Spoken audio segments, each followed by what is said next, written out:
Nina kan zir ho tur chu lali suana chong chai dan tur min zir tir a hi kan zir ho do na lal chong chai na te pokan han ti mai thina lali suana min zir tir dan chong chai na he chong chai na hi asap chong kan mang lega model prayer kan tiang chong chai dan du thu sam pathian ina chong chai dan min zir tir dan ani a I chu kan zir so don ani mà thay bung rục trang qua achang som le pathum zawin pathian thu thiang le mi lo chia ri ni lo ngai thang u mà thay bung rục trang qua achang som pathum chu ti chuan nang ni chu hetiang hian tong chai ro u kan pa wa na mi I ming za ro se I ram lo thleng ro se I du zong wa dan tiang in le min ti ro se với nãy hiền kan ei khopin cho min peng che kan bat te hi min ngai da mang che ke ni po in kan eng lo ba te kan ngai dam ta kang khan sual tur them na min shuai lu chu la mi sual la ka chuan min chandam zo kang che ti in dal pa na thu kan sia ta te kan za ta mal som ro se so ile so nu hemi hi corrupted version atanga le le na ni awangin ram te thil ti the na te ro pui na te chatua ni ta ni si ti hi hela hian lova lo wang hian chen khat chuan ka ti el chung chai na ten kan cham tel chin si le kan lo ti mai thina ma ro chu Bible corrupted law King James version kan en chuan kha a omani chu ta chuan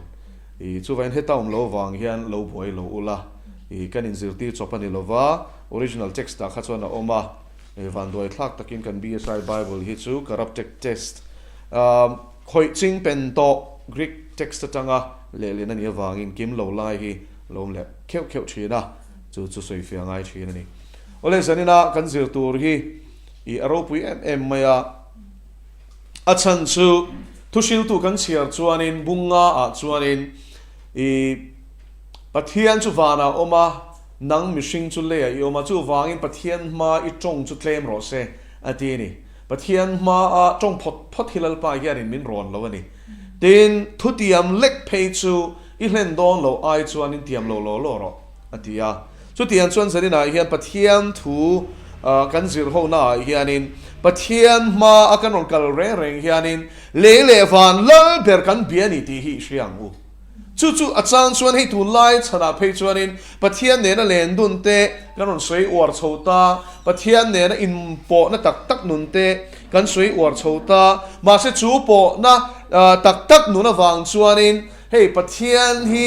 kan basangam lek te hian a hriat thina ni chu lalpa kan ne la wang le lalpa kan po wang rengot hianin kan basangam turani lovani ti hi Bible ina chiang ta kamin zirti dana nia lali so Krista chungchanga kan huwa chuanin Hebrai bunga chang saria chuanin a thi dek china wangin ngai thakin a om ati ni chu wangin tu te nge lalpa hianin tu te chungchai na hi nge ngai thak chin kan ti chuanin ama thi dek tu te khani tlak me ni lali so meu po khanin pa a thi dek china wangin pa in a chong chai na ngai thani chuanin kele nang hian kan basangam tur hi ni lo shim ani chu vai lal pa hi za takin kan approach tur ni za takin kan bet shin tur ni chong chai na muna hian ti hi Bible na min zir ti dan ani ya tin chu lo le chu chong chai dan a hian adik lo hi au mani ti hi zakopa kan sia chuan kan mule a chu ta chuanin indi line deal dik lo wangin in mulo ti te kha kan mule ni chu vai deal dik lo kha au ve thei tlat me ni in nom sak na turin in deal si ti te kha kan mua chu vai ning ting ani le kan deal dik ta kang tunge min zir tir tang le hei mun danga chuanin a zir ti te khan zo hana zir ti zo hana chuan zir ti te chu chong chai da na zir tir sin rabi nang po in min zir tir vero antia ti chuan la li chuan he chong chai na hi a zir ti ten chan chin thadanga chuan kan mu ni chu tian chuanin zanina hian la li chuan he model prayer apa kan biak dan tur pathian kan han dor dan tur min zir ti re hi afam kim em maya chu chuan kan chong chai dan tur hi min zir tirin min chop chwa sakani chu ti chuan nang ni chu hetiang hian chong chai ro u atia hian amma sabera soi chu kan pa ti ani kan pa ati hi Judah ho tan chuanin thil thar ani achan chu thuthung hlui te kan share chuanin Exodus bua chuanin enge kan mu Exodus a khan kan thil mu chu I pathian in Sinai tlanga Israel faten hena in lar khan chum dum nen kol phe nen khopui ri nen me al nen a ro pui na rap thak em maya Israel faten phe chuan lalpa he tiang hen kan hena hen in lar su se mo kan thima yang an tian hlaw em mai ni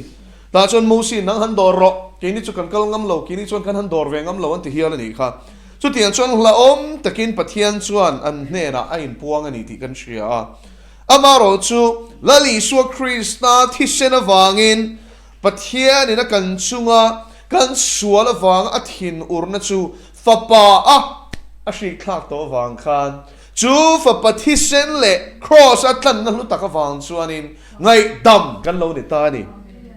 rombunga a phein chuanin enga tanga chandam nge kan ni ti min shela chang ko na chuanin pathian thin urna lakata chandam kan ni ti min shela ni chu chu wan chu thin chu engwangin nge a ur kan ti chuan fsc bung ni chang khata tanga chang thum thu kha kan ziranga ya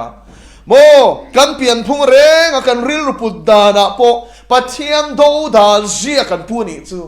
pathian mel ma kan ni phunga hian kan ni tat maya chu vain kan ril ru hian pathian ril ru hi adowa kan du dan hian pathian du dan do da la kan ngai dan hi pathian ngai dan kal che che zela ni lalpa chuan tro min zir tir line kan mishing luizia chu eden bo chet na tang khan chapo zia ni tat to ni chu lalpa chuan in ngoi min zir tir line mishing chuan thiam thu so yelo chak thina ni chu lalpa chuan chiang lo nun min zir ti line ke ni chuan lal shot kan du ni chu lalpa chuan a ma wanga re thei po in huam tur min ko line ke ni chuan hausak thur nei vek mai kan du ni chu chu wangin chu zepan ni pathian sia le a an pui sia mishing atira chuan an pui dik tak ni si ma se eden bot siat na wanga a mel ma setana zia pu hlom thak to zein kal lutuk chuan pathian du dan hi a hre zo to lo re ni chu wangin chong trai dan hi zir tir kan ngai ni pathian du zong po hre tho to lo khopa pathian laka bo ne kan ni to ni ti hi I in manang u chu vain chu kan din mun chelu tuk chulal pa hi ar thu a hian min shrila du ma thil tha ti reng anom lo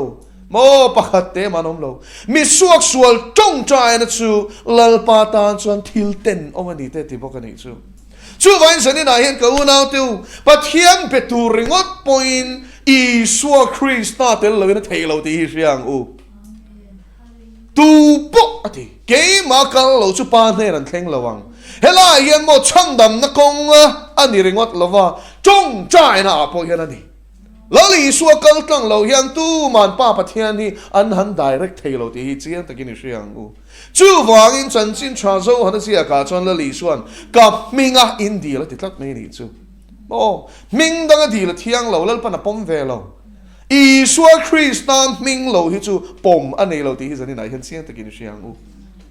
lal pa chu fakin om ro se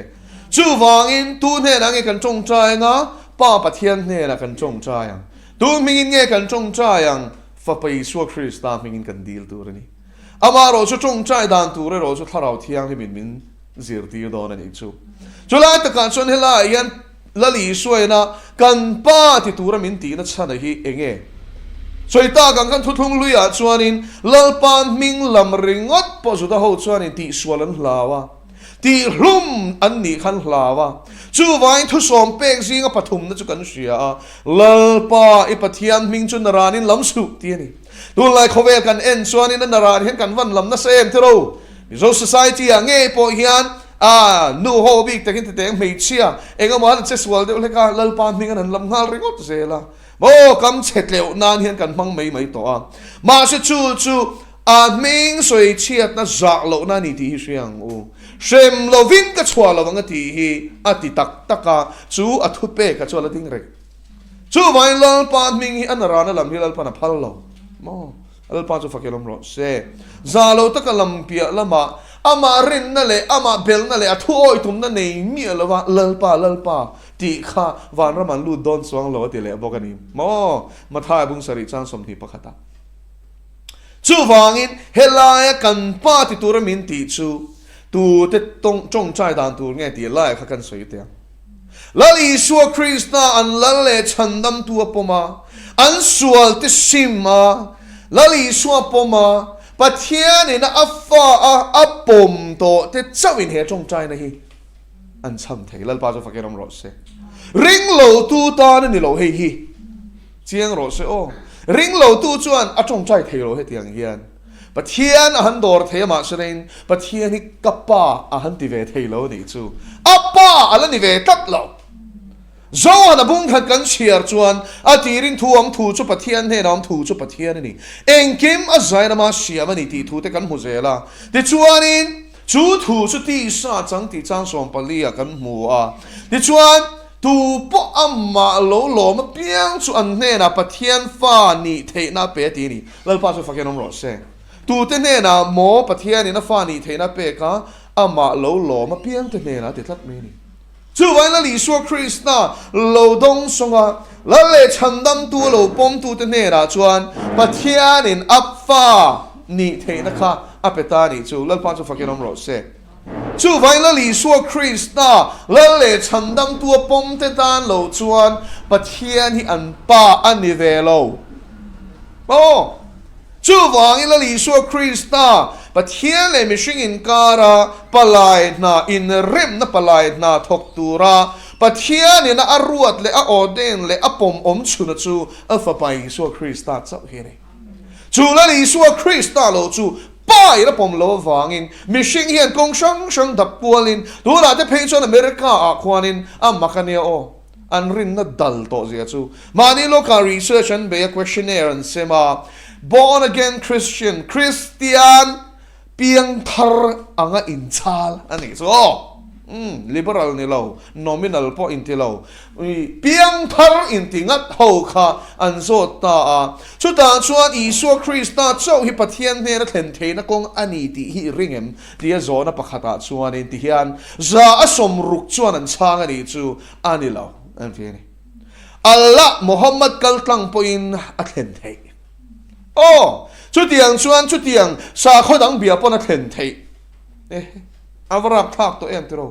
i suan ke hi kong le thu tak le nun na kani atia kha an pom to lo ni chu po mo mi piang thar ang in chal ten ani chu thar ang in chal lo lek phei chu ngen din mun niang o ani le mishing ngai da dang lama wang hian pathian thu dang lam em chat tu ni dang lam don lo engong poi mishing hian chan dam na kong hi lo soi zau ma sela ala zim reng lal pa chu fakerom ro se chu kong ka zi ba chuan lu tro oti lal pa chu fakerom ro se tin tam takin luan tu mga an lu thei lawang ati lal panan narang ati lawa an lu thei lawang ati ni chu eng wangin mo luka bung som pali chang som ni panga chang som thum pathum in min shilfia eng kim kalsan angai lal pa chu fakirom ro se tun la christian chon eng ma kalsan lawa zui kan tum som le pai chom kan tum la na chom kan tum mi pap nei chiat na le ple na eng kim rui thei ne na mo chom lu kan tuma ilu don lo chiang takin sharo chung chui kalsan phal lo ni chuan lal pa nung hi zui thei don lo ni tin ma ni nun ne lama khuat lo chuan ti lai hi van poi mo em te ro a chan chu la li suan nun kan zui don te ro he christian ramin ti zing ang e po hian eng za hian nge la li suwa hi za puyan lal pa ti tura ti tu te mo mayan za wanga ti ngam lo hi eng za nge mang ka ti na ni chu te ro mani nun patsan le thi san hi ahar pe ama nun ne lam a huat lo san ka sir tira ni thei lo ti tlat me ni chu van kan nun hi kan huat ngai ko na teu he kan nun na hian pathian hi adomin ado ti hi hriang o van chu nun na chuan pathian ado wangin cross a ken be ngai voing zat ni te na ti ni tin a cross puinati ta cross puinati lo a cross point ti zia chu a mishing hlui khen be na tur cross ni te na putangai ri chu thing ko kal put lama ni lawa mishing hlui chu ati sa chak na le ngai to na ta chopa ni ti na khen be nun a soi na ni he ti sa hian pathian ni na ti tura ati hi ati pe lo reng ati pe ngai don lo eng ti ka ma chak don lo ma se mo chak lo ma se kan zui ngai ni chulal pa chu fakirom ro se he ti sa hi chon mual pho hi she ma se la mual pho in huwa ma zui ngai don ni chu he ti sa hi na nom na ngai to ma se la she in huwa ma zui ngai don ni chu he ti sa hi an Christ na wang a tor na pe reng lo ma se tuar in huwa ma zui angai ti na ni lal pa chu fakirom ro se go na tiu chân xin chadal hlau hi kanin zirti ra sa tolu tukhi boral na konga hian kanin nam liam mek kong ka zim hi ala zim reng eng za hi an nge chu kong chu zo tak ang o kati zani na hian pa chu fakirom ro se tharau thil pe ka ni le kol te hi mi ni chuang lo ni tinama ni thi sana lalpa ta na nung chin te hian ni tla te chu mani nom na poisa lova lalpa ta na atula ni chuanin mi ani ngam mi te dol ni ngam mi te na do ta sual tin reng an hek po thiam thu soi lova lal rong bola zui ngat tu te hi chu kong zo tu te chuan ne tlak me chu van kong ka zi ma chuan lu tum sha ro ti la li suat chuan ka shila chu mi tam takin luan tu manga an lu thei si la bang ti ni chu lalpan an naran ni lo aman pe turan hen an en khani ka pe lo ti me do na ni chu lali suan nung zui tum lali suan lom kha chu mo khovela a lai ti sa sing sha na lai po khanin an tam mai I suan lom khu chu an tam alom chang le wen mo chang kha ti pung thea sanga pani lekin sanga tlai to kena shrai thea an kopwar na tur ringot awang a zui tum po khan tamani sang te lan ni masimo khang ho khachu har sat na lo alo thlen khachu ani mu tur nom to lo khoyang e sanga shrai te kha cross an khen me don kha khoyang e get chimani huwa na thang ti sen ga fara kan acham dam na aswal chwalai khanin an om ngating e sang te lin an zui china Pentecost ni a chon zale som ni chau pin dan chung nunga khana nom si go now tiu lal para malu tur hi tlem te an ni tlat nun na lu na kong ka chu zima a kong po che poka engmo a pathum na a mul tu te po tlem te an ni kan lu huk don lo chiang hu san ni na hian chu wangin I zok ngam don em chu cross kong chu I ral don ke po ka ral don mo chu mi kong a chuan kan nom na ka ngai to thei to lo lal thu kha poi mo ber to ni chu lal pa thu soi roi chia ve na ngai thla e ngai thla reng ot ni lo zui ngai Abraham apon en ke ma kal san ang khan kal san ve ngai ni chu ram kalen tir tu se tianga rin na lal pan min suai na turi min mu tirin min shil lok vek lo atu ka ton tur po boy pui turan lalpan a phal lo ni tin rin oma nung sui turin min ko me ni zani na hian chu kong chu I zo vem ti ka zo du che ni I zo em chu kong a chuan I kal ve me kem nge ni I ngai dan in I du chin to ka I chhuaya I du lo lai chu pai mi a mo engang Christian nge ni wai kha chu school kan lu line Saint school Shillong kan lu line kan brother pakhat hianin tu lai ring tu tam tak chu alakat Christians atia o alakat chu Latin chong ania chu mi om sia chu restaurant ai valu ta e tu ri du ta real time ni tro chuan menu a om ta ni chu ta chuan chi sang chao te soup te mo mi zo restaurant pa ngai chuan om ta roll te lassi te mo khang coffee te om ta chuan I du khai thang tua hei ka order o min ron pero te ta o khatiang de ulek kha kan ni chu tam tak chu Bible kan share kan du lai te kan la chuak hei hi tha mal som na lai te tong trai chan na lai te fani na lai te kan du lai kan lor khoma ma se mo I du lai lor khom chuan in lalpa po hen adu hi lor khom don ti siang che lalpa chu fakin om ro se mo tharau thiang hi mian mo thu tak chen khata shwai lu che tum lo thu tak zong min shwai lu tum pathian le khathu aka changa chuak to hi su thei pakhat mam la Genesis atanga thu puan hi athu ni ti hi siang o avain kan ei tu rani lalpa chu fakin om ro se hallelujah chulai a ringot po chuan tun lai zirtina tam tak diklo dan in huthiam tura ka ngai Timothy thong ni bung thum chang som paruka chuan pathian le khathu zong hi pathian thok khum te kan ni awa chiang kel kol em tero heng bu som ruk paruk hetianga a pathian thok khum chin khit fi mani dan ringot po mo a history hi angai nom lutok Hebrai le khathon te hi thu thlung tara atel lo te wasin thu puan te hi mon chok te wasin Alexandria an bishop chuanin zirtira diklawani thu puan hi tel lo tur atia ma selangin lalpan tel tur ati chuan tel thau lalpa chu fakiram ro se enga tinge I esteri bu te hi bible a hian om ve lalpa mo pathian mo ming po chuang hlei ne mo ma se lalpan atsuara ngai tla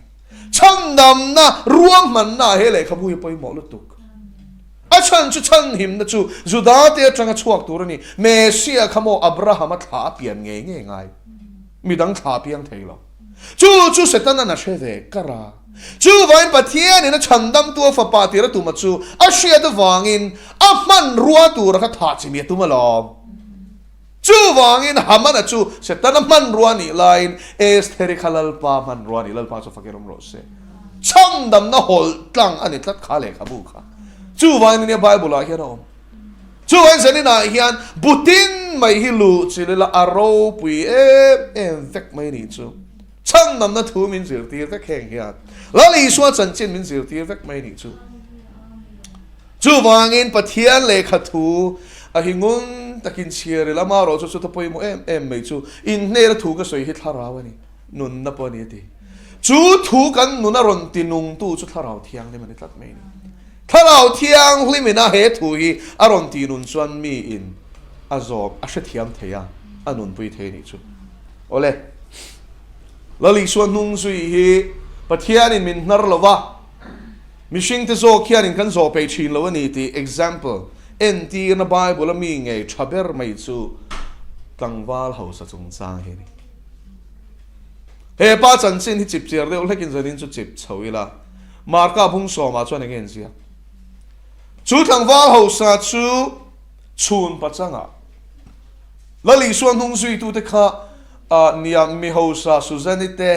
nge he tam mi ho sa nupui te po khan an zui ve thowa amaro chu atlang puin mi chum chia le mi theile lower class ho khan ni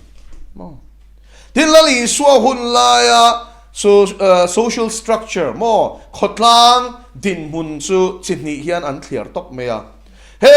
ta na thok ho mi thei e khop zong chuak thok chuak chok ho le mi ho sa ton to tun la ya nga re thei lutuk lo ho sa lutuk lo ang khanom ve lo ni chu no chini anin chen to pa anin pol ngai lo shim mi ho sa ho kha mi re thei kha ni na an som ngai lo wa an theng ngai lo wa mi re thei po in mi ho sa ina len kha len enan en lo shim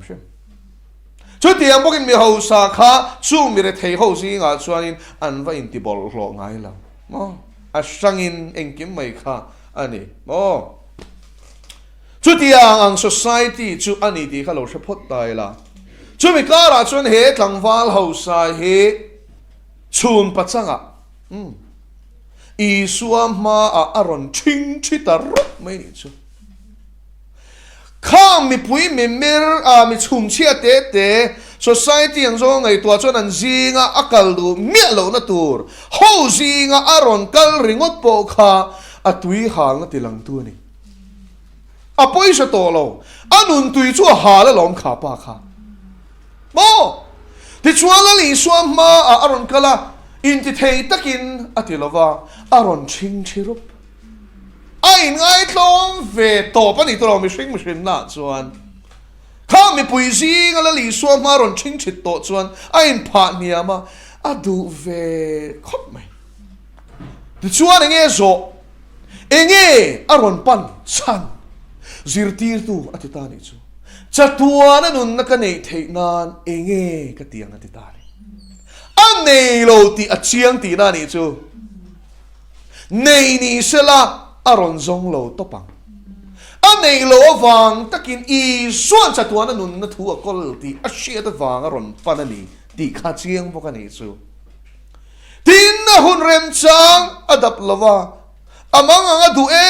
em awangin chun pachanga mi pui mi mirma tlom le za po don lovin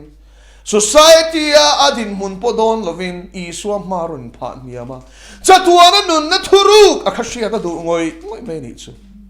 da chuan la li suan chuan in tia chan thu som pek ji nga mi nga mo zat le dan thu pek dang te a hrila ni o inu le pa choi moi I veng te pangai ro ti te rusu otsu ti te chung chu no pang te kan ni train ka zo ma sin rabi atita ni chu vain he tlangwal hi sentel ni lovin zu ta tlangwal fel ta kani zu da ho chu mo an no pan lai train an nu te hianin pathian thu pek te hi avonin an von tir shi ni chu chung lai chuan le khabu khamin an ranin an nei thei lova a to lu tuk chu wangin avonin an volunteer shi ra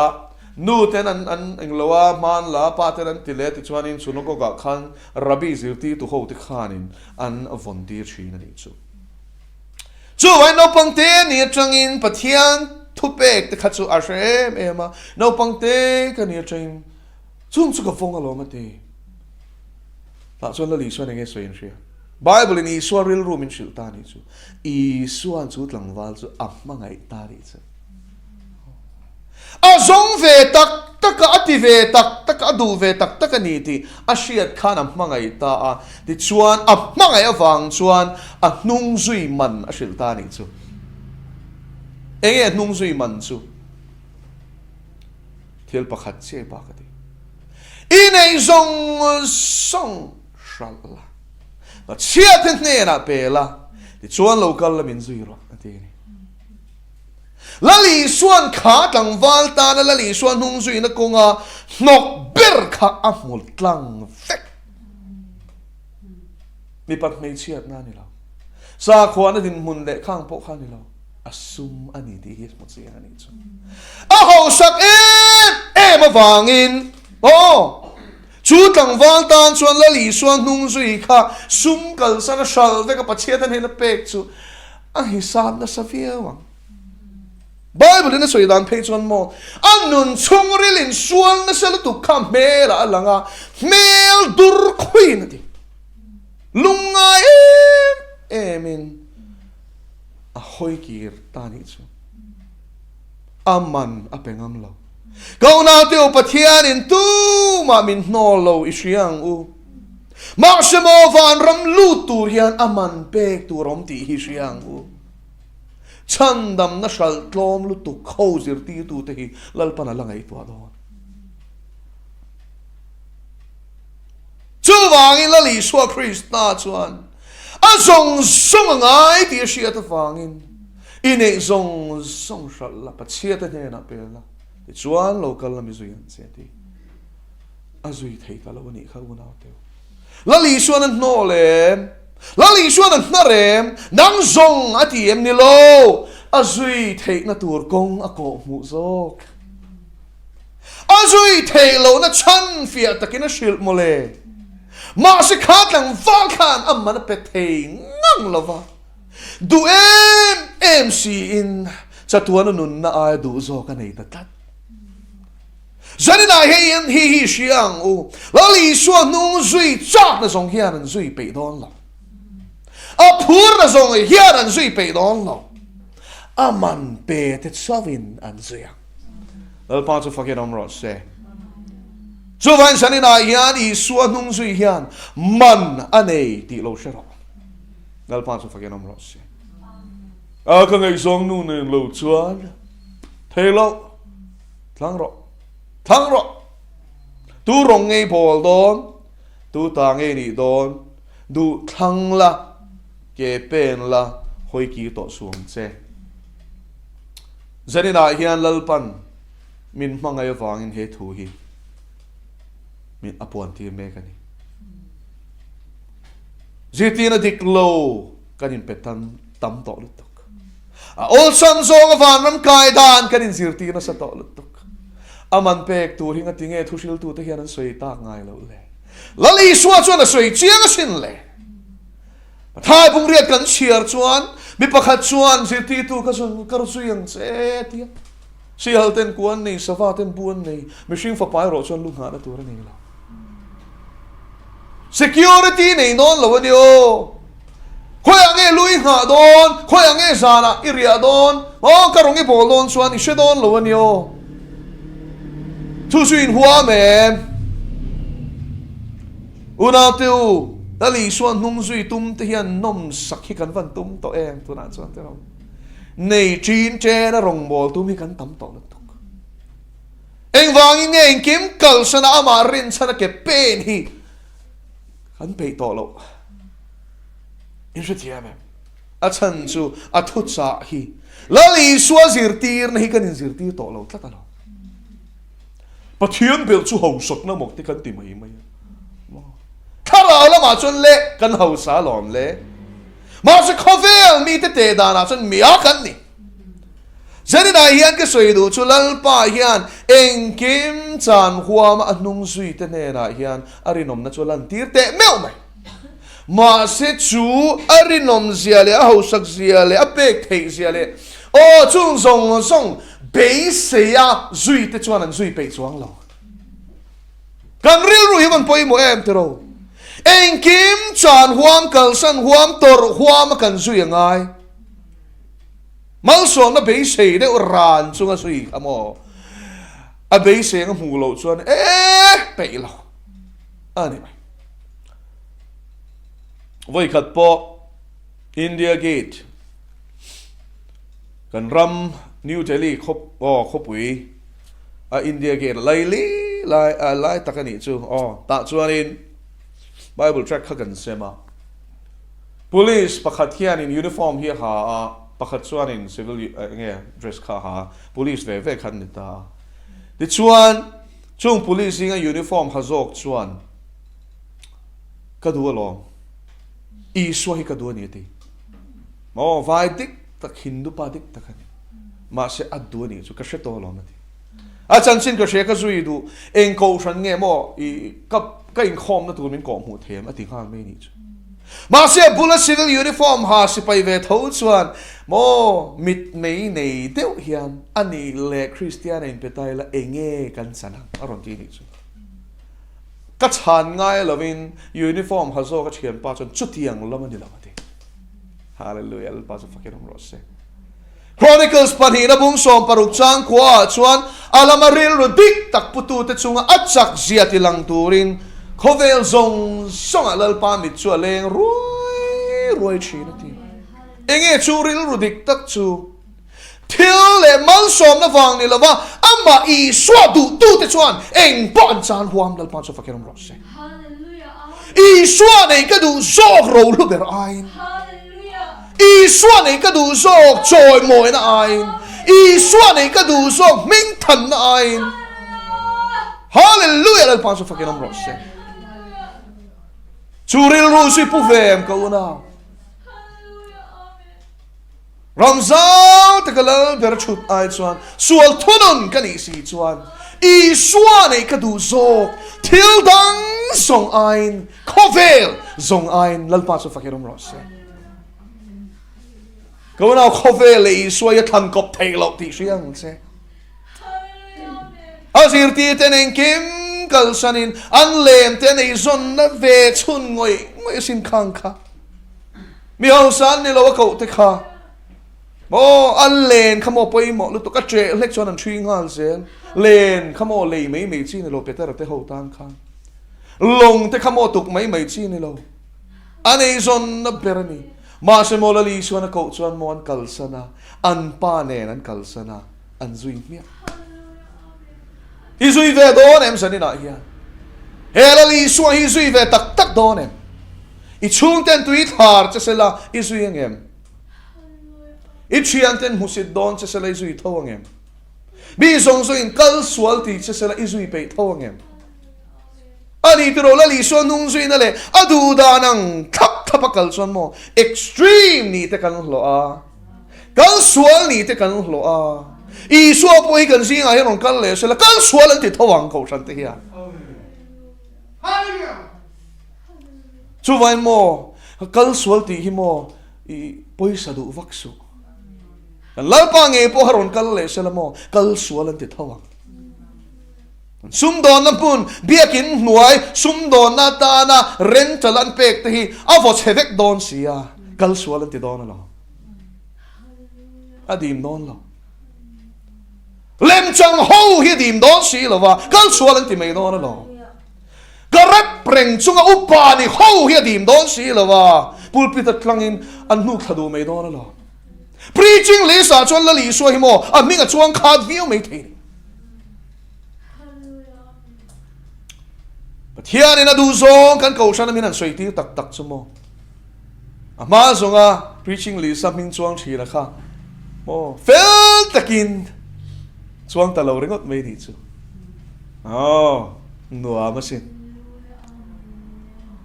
Pathian thu chu siam ni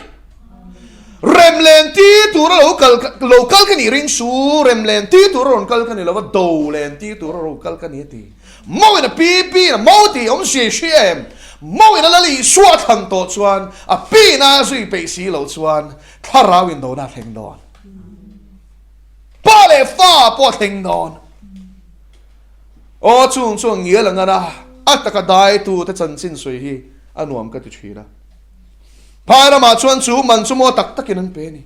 ke ni heta min an soi sel le ka trap lo chau zel ho mo huda chuan in brahman chung kwa chan chin ka shilong chu an tangwa la kha an fa panei chuna ni chung ko hausa turulu tuk chun ni lo ma ro chu vai ho hi chun nei hian khol thiama an nei ve view zen mai ni re thei te mo kan ti poi chuan chu in an nei te lo an nei te property sang an nei khan nei ve nuala pa mal khan ni boka ma ro chu mo tu mo khan bible khan lo present ta lo chia ro i suwa kha la le chandam tu lo pom to ni chu tlai khat chu football khel tura football mo dress ne na boot te ne na ke kor bul ne na a chien te ne na khel tura ava chuak chu apai na lukham hnuai bible ada chu alo muta hlau maya brahmin pachal ania a thin hi ur em maya alpha pa malina pathian dang sa kho dang pathian bi kha angai dan hi ni lo bur mai ni chu thutluk na ka siam ti rang ti he I suwa hi phat ani chuanin mo ti kha ti chuan fa pa chu eng marshalo chuan ron ho na ein khel bang chu ambu ta khaya in gate kong ka pui po ni lo a gate ta chuan pa chuan lo muak ran mai ni chu a bible alukham hnuai ruka a chiar aturata na ada thata chu a phora alo keng wa mai afa pa chuan om zia man ngal me ya amuta ni mo atia ma se kal tho ta chuan pa chuan thinu re emin ka fa pa hei hiang om zia Brahmin kan niya Hindu pui thiam nam kan niya nam cha kan ni in le lo tam tak kan nei heng song hi mo ka fa pa he bible le chu ngai soi phatla ita vek I ro chun tur ani ati ama ro chu mo he so he bible he Christian hi vo na ni chuanin vo in atang hian pa le fa kan ni na tok nga langa karo hi sen khat ma I chang lo do thlang ro ti ta bau me ni chu pa chuan I he alawin chu thlang wal chuan la li suwa ka thlang zo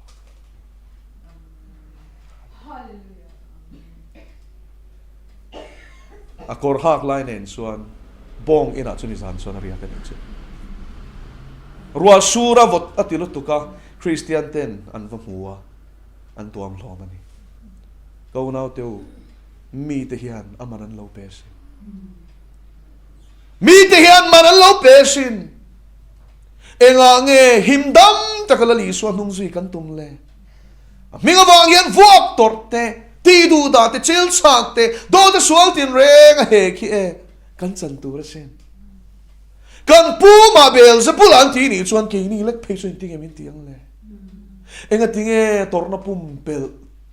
kan tum chin dir go te chuan mo anin fui na thuin hredu ya dir go te thil ti bung som pali chang som ni pahnia he thu hi mo ti chuan pol le sil chuan ko shan te ring tu te chu sheom tam tak tuarin van rama kan lu turan ni reng ani ti in an fuya ati ni chu mole anti thaya ti lo an fui ati ni chu ring tu te u sheom tam tak tuarin mo pathian rama kan lu turan ni chel ro an in ti ni chu an vuak ship te khan mo krista wang tuar tla ka ruat an ni wang in lom thun sei chin oh thu thung thar ko shan hi piang le shara tu na hian kan van ti lalpa ta na mi hlang hilal pa na du ni amma mo ni chi dei dui enga mo hlek ka wanga mo dui hal rengot zel ba ngati mar tar huam hian kan sei lo le kan thia kho sa thingam tan hian enga tinge mo hia lek poi kan tor ngam lo zani na hian hei suai ngam no nem akhir don shero akhir don lali suan hung zui he ti mai ni lo martar na kan ti hi mo taksati hlum na ringot ani lo mani non lui mani zaom na phum ral ngam na hini lal pa so fakiram ro se miten kan ni na ni mia lo minan soi kuma thiam thu soi thei si lo long le beram lo mel mul mul me tu mangoi reng ani poi na ka ang si lo tiang khan ana rem lo hiam thu soi rem ngai lo tor ani mai chel ta ka tor chwa zel ni câu nào tiêu chú man chui pe mam do rem chen kha chu mon chian ten an nui so wang len kom du lo wang ringo tin khor na wang ten khovela ten kir le mai zanina hian helali swahi kan zui tlon klingam ve do rem kowate khanate rin omate isherengam lalpan mitam takako mitlen te thlang ma serin om te chau hian raman mudo lalpan so fakiram rase imanem mitam takako mitlen te thlang athang te zinga po arinom te chau araman lu don lu huk hi chu ni lo de don ani chumo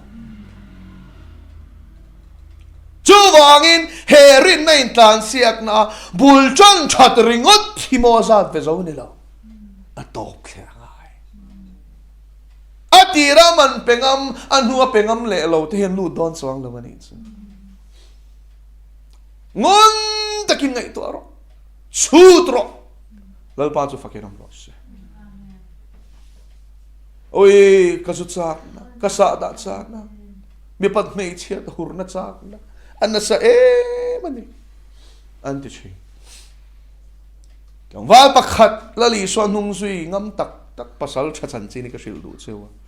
ai zo la mi so ni ya an chung ko meng ro ka soi lo me tang wal hun chat lai hun chu zonga zu in a in let to ni a chene to kho me tak sa po cái mà lu ta piang thar ta lal pa du ta tak taka chung ten he na chuan pindana hian ken khar khom don eng ang poak ka au point min hon saksu ka sual suak don tip mia mai ni chu mo zu in khatiang chen in to safar chuan at sia chu a in to tenam sia alu ta silipar akenga nse thiam mai nga achiri huna thial tur kha a se tu a le se lo na lut mak mai ni sual suak ta ni chu wel pa chu fakerom ro se go now teu van ram lu na kong hiol sam lo he mishing lui thi na hiol sam lo thi asual ve china ni o moi te hi du ve ni o lang moi te hi du ve ni a ma se phum ra lang che kan lal pa point ro pi na hli pasin thil siam aron sang asin thil siam satli apon ni lovin mo chung ko re thei te aron pianga mystery for pani kut na thoka e zong chi na ni kha ola li so kha a chan chin tam so kan mulo bible ma se apa mystery ni chon ama po mystery ni Simon jona fa pa anti chon tunge jona sanghaman tu ani chon Simon apo sanghaman tu ti na ni chung lai chuan in e zon na kha anin hlan chong ze an thak ngai lo pa te e zon na kha fa te nan chun zoma tu te nan chun zoma tu chuan te nan chun zom chi ni chuan san in ai kian lali suan nung zui man hi lo chut veng che o kongol samani lo ati hi dikani kong kasi mani ati hi dikani amutu te potlem ten ni ati hi dikton chung tlem te singa chuan i tel theinan lalpan zanina thu kan soi tak te kan zatan man min som sa cross se